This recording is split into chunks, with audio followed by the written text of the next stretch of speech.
Hi guys, வணக்கம். இந்த பூமியில பிறக்கிற ஒவ்வொரு மனிதனும் ஒரு காலகட்டத்துக்கு அப்புறம் அவங்க இறந்து போயிடுவாங்க இல்லையா? இது இந்த இயற்கையோட நீதி.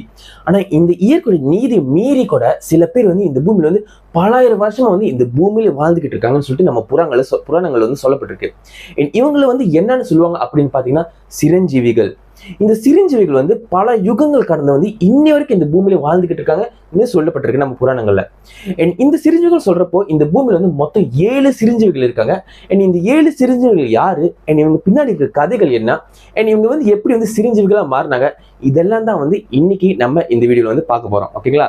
சோ வாங்க வீடியோக்குள்ள போலாம். ஆனா அதுக்கு முன்னாடி அப்படி நீங்க சேனல் சப்ஸ்கிரைப் பண்ணலன்னா இப்போ சப்ஸ்கிரைப் பண்ணிருங்க. அப்பதான் இந்த புது வீடியோ அப்டேட்ஸ் எல்லாம் உங்களுக்கு கிடைச்சிட்டே இருக்கும். ஓகேங்களா? சோ வாங்க வீடியோக்குள்ள போலாம். சிரஞ்சீவி. இந்த சிரஞ்சீவின்னு சொல்ற இந்த வார்த்தைக்கு அர்த்தம் என்னன்னு பாத்தீங்கன்னா, சமஸ்கிருதத்துல இதுக்கு அர்த்தம் என்னன்னு பாத்தீங்கன்னா நீண்ட காலம் வாழ்பவர். அதான் இதுக்கு அர்த்தம். ஓகேங்களா? சோ இந்த சிரஞ்சீவிகள் நம்ம சொல்றப்போ இந்த பூமியில மொத்தம் 7 சிரஞ்சீவிகள் இருக்காங்கன்னு சொல்லப்பட்டிருக்கு. அண்ட் இதுல முதல் சிரஞ்சீவி யார் அப்படின்னு பாத்தீங்கன்னா அஸ்வத்தமா. இந்த அஸ்வத்தமா யார் அப்படின்னு பாத்தீங்கன்னா இவர் மகாபாரதத்துல வர ஒரு இம்பார்ட்டன்ட் ஒரு கேரக்டர். ஓகேங்களா? பேசிக்கலி இந்த மகாபாரதம் நம்ம சொல்றப்போ இந்த மகாபாரதம் கதை நீங்க பாத்தீங்கன்னா இதுல 2 டீமுக்கு நடக்கிற ஒரு போர் தான் மகாபாரதத்தோட கதையே. ஓகேங்களா? 2 டீம் சொல்றப்போ ஒன்னு கௌரவர்கள், இன்னொன்னு பாண்டவர்கள். இந்த 2 டீமுக்கு நடக்கிற, இந்த 2 கூட்டத்துக்கு நடக்கிற அந்த போர் தான் இந்த மகாபாரதத்தோட கதை. ஓகேங்களா? சோ அஸ்வத்தமா சொல்ற இவர் பாத்தீங்கன்னா இவர் கௌரவர்கள் சேர்ந்த ஒரு ஆளு. ஓகேங்களா? இவர் நீங்க பிறக்கிறப்போ, அதாவது அஸ்வத்தமா பிறக்கிறப்போ இவரோட அப்பா இருக்காரு துரோணாச்சாரியா. அவர் துரோணாச்சாரியா ஒரு நாள் சிவபெருமான் கிட்ட பெரிய தவத்துல இருந்துதான் இந்த அஸ்வத்தமான ஒருத்தர் பிறந்தான்னு சொல்லப்பட்டிருக்கு.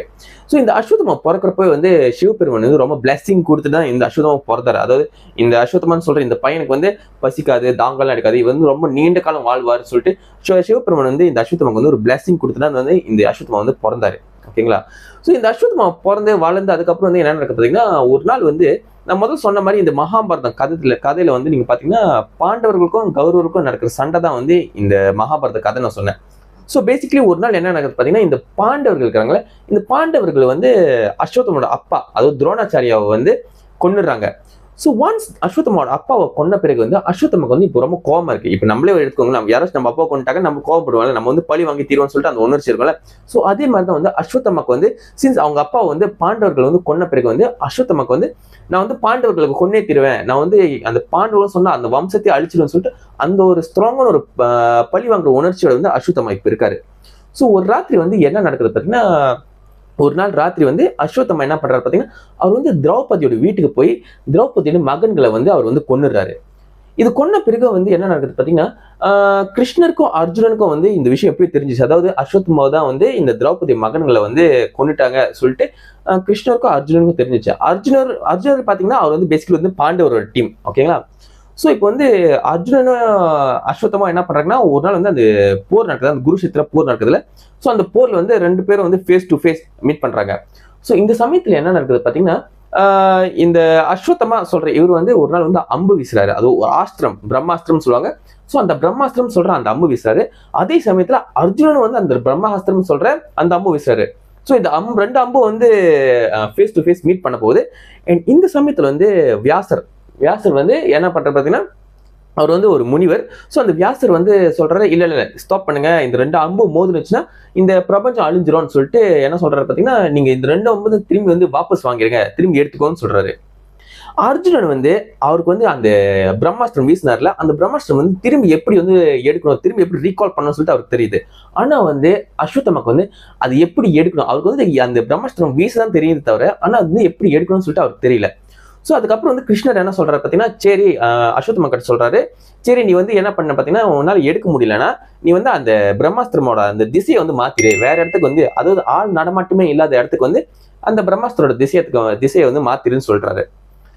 அஸ்வத்தமா என்ன பண்றாரு பாத்தீங்கன்னா, அவர் கிருஷ்ணர் சொன்ன மாதிரி அவர் திசையை மாத்துறாரு, அந்த பிரம்மாஸ்திர திசையை மாத்துறாரு. ஆனா அவர் என்ன பண்றாரு பாத்தீங்கன்னா, கிருஷ்ணர் என்ன சொன்னார் பாத்தீங்கன்னா, இந்த ஆள் நடமாட்டமே இல்லாத இடத்துக்கு தான் அந்த திசையை மாத்த சொன்னாரு. ஆனா அஸ்வத்தமா அவருக்கு இருக்கிற அந்த பழி வாங்குற அந்த உணர்ச்சி இருக்குல்ல. சோ அதனால அஸ்வத்தமா என்ன பண்றாரு பாத்தீங்கன்னா, அவர் உத்தரான்னு சொல்ற ஒரு பெண்மணி கிட்ட அந்த பிரம்மாஸ்திரம் டார்கெட் பண்றாரு. உத்தரா யாருன்னு பாத்தீங்கன்னா, அவர் அவங்க இந்த அர்ஜுனன் இருக்காருல, அவங்களோட மருமக தான் வந்து இந்த உத்தரா. ஓகேங்களா? ஸோ உத்தரா வந்து பேசிக்கலி வந்து மாசமா இருக்காங்க.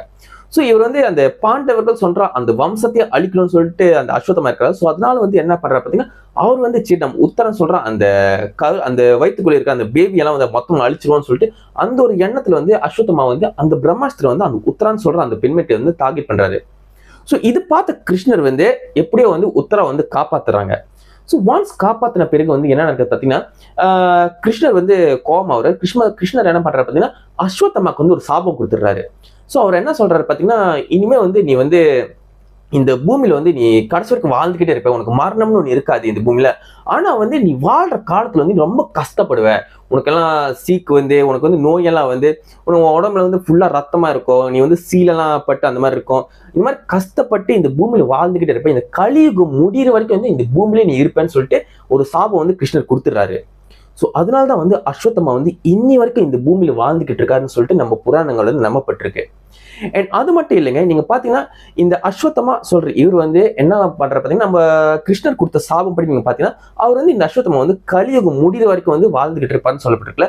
ஸோ அதனாலதான் வந்து அஸ்வத்தமா சொல்ற இவர் வந்து கல்கியோட அவதாரத்துக்கு வந்து இன்னி வரைக்கும் வந்து காத்துக்கிட்டு இருக்காருன்னு சொல்லப்பட்டிருக்கு. ஏன்னு பாத்தீங்கன்னா, இந்த கலியுகம் வந்து எப்படி முடியும் அப்படின்னு பாத்தீங்கன்னா, கல்கி அவதாரம் வந்த பிறகுதான் வந்து இந்த கலியுகத்துக்கு வந்து எண்டு வரும்னு சொல்லிட்டு நம்ம புராணங்கள் சொல்லப்பட்டிருக்கல. ஸோ அதனாலதான் வந்து அஸ்வத்தம் வந்து இன்னி வரைக்கும் வந்து இந்த கல்கி வந்து எப்போ வருவாரு, இந்த கலியுகம் எப்போ முடியும்னு சொல்லிட்டு இன்னி வரைக்கும் வந்து உயிரோட இந்த பூமியில வந்து காத்துக்கிட்டே இருக்கிறதுன்னு நம்ம புராணங்கள் சொல்லப்பட்டிருக்கு. நான் காக்க வேண்டியது ஒருவனை மட்டும்தான். ஓகே, அடுத்தது 2வது சிரஞ்சீவி யாரு அப்படின்னு பாத்தீங்கன்னா ஹனுமன். நம்ம எல்லாருக்கும் தெரியும் ஹனுமன் வந்து யாரோட மகன் அப்படின்னு பாத்தீங்கன்னா வாயு தேவனோட மகன். வாயு தேவன் சொல்றப்ப அவர் வந்து காற்றோட கடவுள். ஓகேங்களா? ஸோ வாயு தேவனோட மகனா பிறக்கிறவர் தான் வந்து இந்த ஹனுமன். அண்ட் ஹனுமன் வந்து சின்ன வயசா இருக்கிறப்ப வந்து அவர் வந்து பல சாகசங்களை வந்து செஞ்சாரு. ஒரு உதாரணத்துக்கு நீங்க பாத்தீங்கன்னா, ஒரு நாள் வந்து அவர் வந்து நேரா ஆகாயத்துக்கு போய் அங்கிருந்து இருக்கிற அந்த சூரியன் இருக்குல்ல, அந்த சூரியன் வந்து எடுத்து சாப்பிடலாம்னு சொல்லிட்டு அவர் வந்து பிளான் பண்ணியிருக்காரு. ஸோ அந்த சமயத்துல வந்து என்ன நடந்திருக்கு பாத்தீங்கன்னா, இந்த இந்திரதேவன் இருக்காருல்ல, அவர் வந்து ஒரு பெரிய இடி வந்து ஹனுமர் வந்து தாக்கியிருக்காரு. அண்ட் இந்த இடி வந்து ஹனுமர் மேல பட்ட பிறகு ஹனுமர் வந்து நேரா வந்து பூமியில வந்து விழுந்துறாரு.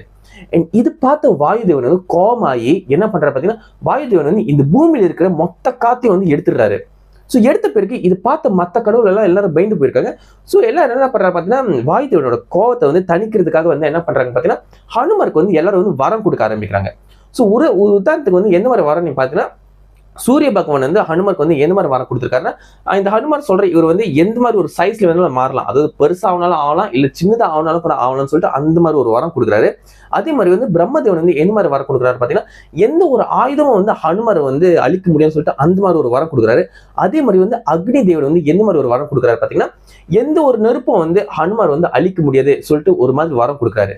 ஸோ இந்த மாதிரி வரங்களோட வளர்ந்தவர் தான் வந்து இந்த ஹனுமார். ஓகேங்களா? நம்மளுக்கு என்ன தெரியும் பாத்தீங்கன்னா, ஹனுமர் வந்து ராமரோட மிகப்பெரிய பக்தர். ஓகேங்களா? அண்ட் இவர் வந்து ராமர் வந்து சீதையை வந்து லங்கையில இருந்து காப்பாற்ற வர்ற அந்த ப்ராசஸ்ல வந்து ஹனுமர் வந்து ராமருக்கு வந்து ரொம்பவே உதவி பண்ணியிருக்காரு. அண்ட் அதுக்காக வந்து ராமர் வந்து என்ன பண்ணியிருக்காரு பாத்தீங்கன்னா, ராமர் வந்து ஹனுமருக்கு வந்து ஒரு பெரிய வரம் கொடுத்திருக்காரு. எந்த மாதிரி வரம் பாத்தீங்கன்னா, சாகா வரம்னு ஒரு வரம் கொடுத்திருக்காரு. அதாவது வந்து ஹனுமருக்கு வந்து இந்த பூமியில வந்து சாவே ஒண்ணு இருக்காது, அதாவது காலத்துக்கும் இந்த பூமியில வாழ்ந்துகிட்டு இருப்பாரு சொல்லிட்டு ஒரு வரம் வந்து கொடுத்துட்டு போயிருக்காரு. அண்ட் அப்படிதான் வந்து ஹனுமர் வந்து இன்னி வரைக்கும் வந்து இந்த பூமியில வந்து ஒரு சிரஞ்சீவியா வாழ்ந்துகிட்டு இருக்கா சொல்லிட்டு நம்ம புராணங்கள் வந்து சொல்லப்பட்டிருக்கு. ஓகே, அடுத்தது அதாவது 3வது சிரஞ்சீவி யார் அப்படின்னு பாத்தீங்கன்னா மகாபலி. மகாபலி யாருன்னு பாத்தீங்கன்னா, இவர் வந்து ஒரு மன்னர். ஸோ பேசிக்கலி இவர் வந்து எப்படி வந்து சிரஞ்சீவியா மாறுறாரு அப்படின்னு பாத்தீங்கன்னா, இவர் வந்து ஒரு அமிர்தத்தை வந்து குடிச்சிடறாரு. அமிர்தம் குடிச்ச பிறகுதான் வந்து இவர் வந்து ஒரு சிரஞ்சீவியா மாறுறாரு. ஓகேங்களா? ஆனா இவருக்கு பின்னாடி வந்து ஒரு சின்ன குட்டி ஸ்டோரி இருக்கு. அது என்னன்னு பாத்தீங்கன்னா, இவர் வந்து முதல்ல சொன்ன மாதிரி வந்து இவர் வந்து ஒரு மன்னர் இல்லையா? ஸோ ஒரு நாள் வந்து என்ன நடக்குது பாத்தீங்கன்னா, இவர் வந்து அந்த மன்னராக இருக்கிற அந்த காலத்துல வந்து இவர் வந்து எல்லா இடத்துலயும் வந்து இவர் வந்து ஆட்சி செய்ய ஆரம்பிக்கிறாரு. அதாவது இந்த பூலோகம் சொல்ற மொத்த உலகத்தையும் வந்து அவர் ஆள ஆரம்பிக்கிறாரு. அதே மாதிரி வந்து சொர்க்கலோகத்தையும் வந்து இவர் வந்து ஆள ஆரம்பிக்கிறாரு. அண்ட் ஒன்ஸ் சொர்க்கலோகத்துல வந்து இவர் வந்து ஆள பிறகு வந்து என்ன நடக்குது பாத்தீங்கன்னா, இந்த தேவர்கள்லாம் இருக்காங்களா, இந்த தேவர்கள் எல்லாம் வந்து விஷ்ணு பகவான் கிட்ட போறாங்க. அவங்க வந்து என்ன சொல்றாங்க பாத்தீங்கன்னா, இந்த மகாபலின்னு சொல்ற இவர் வந்து எங்களோட இடத்த, அதாவது சொர்க்கலோகத்தை எடுத்துட்டாரு சொல்லிட்டு விஷ்ணு பகவான் கிட்ட வந்து கம்ப்ளைண்ட் பண்றாங்க. ஸோ விஷ்ணு பகவான் வந்து என்ன பண்றாங்க பாத்தீங்கன்னா, தேவர்களுக்கு வந்து திரும்பி அவங்களோட சொர்க்கலோகத்தை வந்து தேவர்கள்கிட்ட கொடுக்கறதுக்கு வந்து விஷ்ணு பகவான் வந்து ஒரு பிளான் போடுறாரு. ஸோ விஷ்ணு பகவான் வந்து என்ன பண்றாரு பாத்தீங்கன்னா, அவர் வந்து வாமனன் சொல்ற ஒரு அவதாரம் வந்து இந்த பூமியில எடுக்கிறாரு. வாமனன் சொல்ற இவர் வந்து ஒரு சின்ன பையனா இருப்பாரு. ஸோ இவர் என்ன பண்றாரு பாத்தீங்கன்னா, நேரா போய் அந்த சின்ன பையனா மாறி அந்த மகாபலின்னு சொல்ற அந்த மன்னர் வந்து போய் பாக்குறாரு. ஸோ அந்த மகாபலியை வந்து மீட் பண்ண பிறகு மகாபலி வந்து அந்த வாமனன் கிட்ட என்ன சொல்றாரு பார்த்தீங்கன்னா, உனக்கு என்ன வேணும், எதுக்கு என்ன வந்து பார்த்துருக்க, உனக்கு என்ன வேணும்னு கேளு, நான் வந்து உனக்கு கொடுக்குறேன்னு சொல்லிட்டு மகாபலி வந்து அந்த வாமனன் சொல்ற அந்த பையன்கிட்ட வந்து கேட்கிறாரு. வாமனன் வந்து என்ன சொல்ற பார்த்தீங்கன்னா, எனக்கு என்ன வேணும்னு பார்த்தீங்கன்னா, நான் வந்து எங்க வந்து என்னோட பாதம் வந்து 3 இடத்துல நான் வைக்கிறேன், என்னோட வைக்கிற இந்த 3 இடத்துல வந்து அந்த 3 இடமும் வந்து எனக்கு நீ கொடுத்துடணும்னு சொல்லிட்டு மகாபலி கிட்ட வந்து வாமனன் வந்து கேட்கிறாரு. மகாபலி வந்து என்ன சொல்றாரு பார்த்தீங்கன்னா, சரி நீ 3 இடத்துல உன்னோட பாதம் வை, நீ எங்க உன்னோட பாதம் வைக்கிறியோ அந்த இடம் ஃபுல்லா வந்து உனக்கு நான் கொடுத்துட்றேன்னு சொல்லிட்டு மகாபலி வந்து வாமனன் கிட்ட வந்து சொல்றாரு.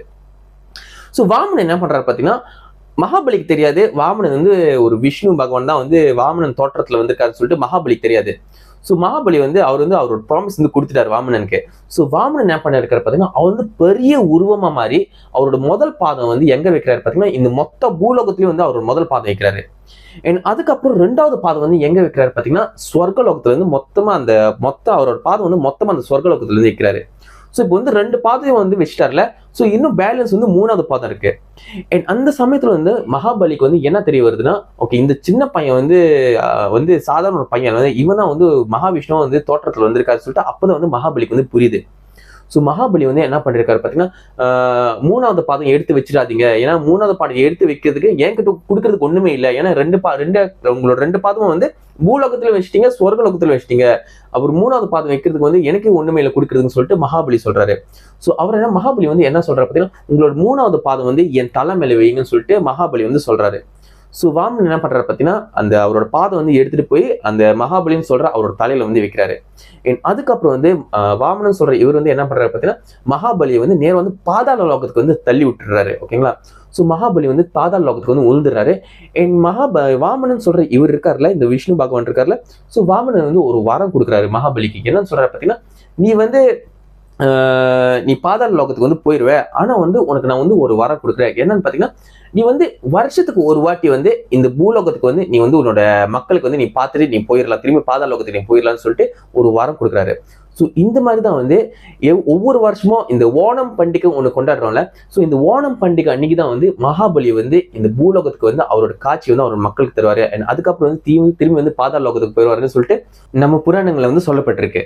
அடுத்தது 4வது சிரஞ்சீவி யாரு அப்படின்னு பார்த்தீங்கன்னா, வேதவியாசர். வேதவியாசன் சொல்றப்ப இவர் வந்து ஒரு முனிவர். இவர் தான் வந்து ஆக்சுவலி இந்த வேதங்கள் இருக்குல்ல, வேதங்களை வந்து 4ஆ பிரிச்சவரும் இவர் தான். அதாவது ரிக்வேதா, யஜுர்வேதா, அதர்வவேதா, சமவேதா, இந்த 4 வேதங்களும் வந்து 4ஆ பிரிச்சவரும் வந்து வியாசர் தான். இவர் தான் வந்து வேதங்கள் எழுதி, அது மட்டும் இல்லாம 18 புராணங்களும் எழுதி, அது மட்டும் இல்லாம மகாபாரதத்தையும் வந்து எழுதுறவரும் வந்து இந்த வியாசர்னு சொல்லப்பட்டிருக்கு. வியாசர் வந்து இன்னி வரைக்கும் வந்து இந்த பூலோகத்துல வந்து வாழ்ந்துகிட்டு இருக்காருன்னு சொல்லிட்டு நம்ம புராணங்கள் வந்து ஒரு பெரிய நம்பிக்கை வந்து இருக்கு. அடுத்தது அதாவது 5வது சிரஞ்சீவி யார் அப்படின்னு பார்த்தீங்கன்னா, விபீஷ்ணர். விபீஷ்ணர் யாருன்னு பார்த்தீங்கன்னா, இவர் வந்து ராவணனோட தம்பி. ஓகேங்களா? பேசிக்கலி நம்மளுக்கு தெரியும், இந்த ராமாயணம் கதையில வந்து ராவணன் வந்து சீதா தேவியை வந்து லங்கை கூட்டு போயிட்டாரு. அங்க கூட்டு போன பிறகு வந்து ராமர் வந்து சீதா தேவியை வந்து திரும்பி வந்து கூட்டிட்டு வரதுக்காக இருக்கிற அந்த போர் தான் வந்து இந்த ராமாயணம் சொல்ற அந்த கதை வந்து நம்மளுக்கு தெரியும். பேசிக்கலி இந்த கதையில நீங்க பாத்தீங்கன்னா, விபீஷ்ணர் அதாவது இந்த ராவணனோட தம்பியா இருக்கிற இந்த விபீஷ்ணர் வந்து நம்ம பார்த்தோம்னா, இவர் வந்து அவங்களோட அண்ணனுக்கு சப்போர்ட் பண்ணாம ஆக்சுவலி இவர் வந்து ராமருக்கு தான் வந்து ஆக்சுவலி சப்போர்ட் பண்ணாரு. இது எதனால பாத்தீங்கன்னா, விபீஷ்ணர் என்ன சொல்றாரு பாத்தீங்கன்னா, எப்படி இருந்தாலும் எங்க அண்ணன் அதாவது ராவணன் செஞ்சது வந்து மிகப்பெரிய தப்பு, நான் வந்து தர்மத்தோட பாதையில தான் நான் போவேன்னு சொல்லிட்டு அவர் வந்து ராமரோட பக்கத்துல தான் போய் சாஞ்சாரு. ஓகேங்களா? அதுக்கப்புறம் ஒன்ஸ் இந்த ராவணன் சொல்ற இவர் வந்து தோத்து போன பிறகு, அதாவது ராமருக்கும் ராவணனுக்கும் நடக்கிற அந்த போர்ல வந்து ராவணன் வந்து தோத்து போன பிறகு இந்த விபீஷ்ணர் தான் வந்து அந்த லங்கைக்கு வந்து அரசனா ஆகுறாரு. அதுக்கப்புறம் வந்து ராமரும் பிரம்மதேவனும் வந்து நீங்க பாத்தீங்கன்னா, அவங்க வந்து இந்த விபீஷ்ணன் சொல்ற இவருக்கு வந்து ஒரு வரம் கொடுக்குறாங்க. என்ன வரம்னு பாத்தீங்கன்னா, சாகா வரம்னு ஒண்ணு கொடுக்குறாங்க. அதாவது ராமர் வந்து அவர் என்ன கடைசியா சொல்லிட்டு போனார் விபீஷன் கிட்ட, நீ வந்து கடைசி வரைக்கும் இந்த பூலோகத்திலே இருந்து நீ வந்து உன்னோட மக்களுக்கு வந்து சேவை செஞ்சுக்கிட்டே இருக்கணும்னு சொல்லிட்டு அவர் வந்து ஒரு வரம் கொடுத்துட்டு போயிட்டாரு. இப்படிதான் வந்து விபீஷணன் வந்து இன்னி வரைக்கும் இந்த பூலோகத்துல வந்து அவர் வந்து ஒரு சிரஞ்சீவியா வாழ்ந்துகிட்டு இருக்கான்னு சொல்லிட்டு நம்ம புராணங்கள் வந்து சொல்லப்பட்டு.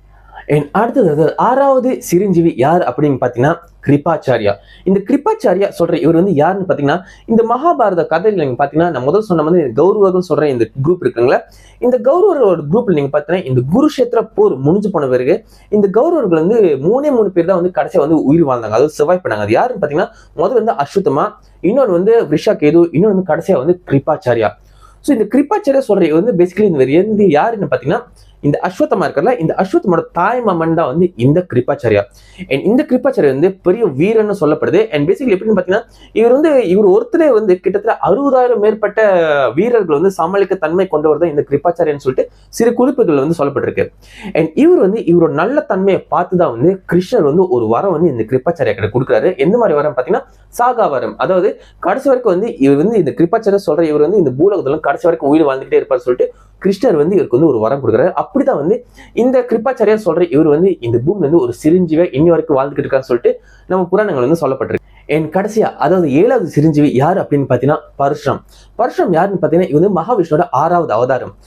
இந்த பரசுராம் சொல்ற இவர் வந்து ஆக்சுவலி சிவபெருமான் கிட்ட இருந்து பெரிய தர்க்க கலை ஒன்று கத்துக்கிட்டாருன்னு சொல்லப்படுது. என்னன்னு பாத்தீங்கன்னா களரின்னு சொல்ற இந்த தர்க்க கலை வந்து கத்துக்கிட்டாரோ.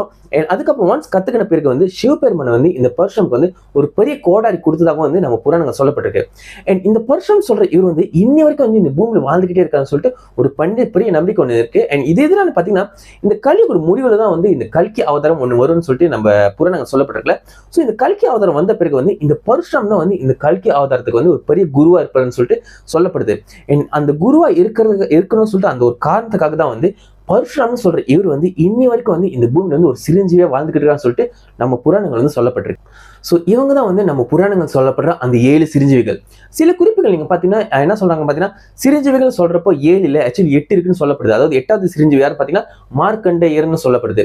அண்ட் அதே சமயத்துல சில குறிப்புகள் வந்து என்ன சொல்றாங்க பாத்தீங்கன்னா 8 இல்ல ஆக்சுவலி 7 தான் இருக்குன்னு சொல்லப்படுது. அண்ட் இது வந்து ஸ்டில் ஒரு டிபேட்டபிளான ஒரு விஷயம் தான். ஓகேங்களா? ஆனா இந்த வீடியோல வந்து நான் வந்து 7 சிரஞ்சீவி பத்தி தான் கவர் பண்ணிருக்கேன். அப்படி நீங்க வந்து அந்த 8வது சிரஞ்சீவி அதாவது மார்க்கண்டேயர் சொல்ற அந்த 8வது சிரஞ்சீவி பத்தி தெரிஞ்சுக்கணும்னா நீங்க வந்து கூகுள் சர்ச் பண்ணி படிச்சுக்கலாம். அண்ட் அப்படி வந்து எனக்கு டைம் இருந்துச்சுன்னா மேபி வந்து அந்த மார்க்கண்டேயர் சொல்ற அந்த 8வது சிரஞ்சீவி பத்தி வந்து இன்னொரு தனியா வந்து ஒரு வீடியோ போடுறோம். ஓகேங்களா? சோ இவ்வளவு guys இன்னைக்கு வீடியோ. அப்படி இந்த வீடியோ உங்களுக்கு பிடிச்சிருச்சுன்னா மறக்காம இந்த வீடியோ வந்து லைக் பண்ணுங்க, ஷேர் பண்ணுங்க. அப்படி வந்து இந்த சேனல் வந்து மறக்காம வந்து சப்ஸ்கிரைப் பண்ணுங்க. ஓகேங்களா? இதோட வந்து அடுத்த வீடியோல பார்க்கலாம். அது வரைக்கும் thank you, see you and bye bye.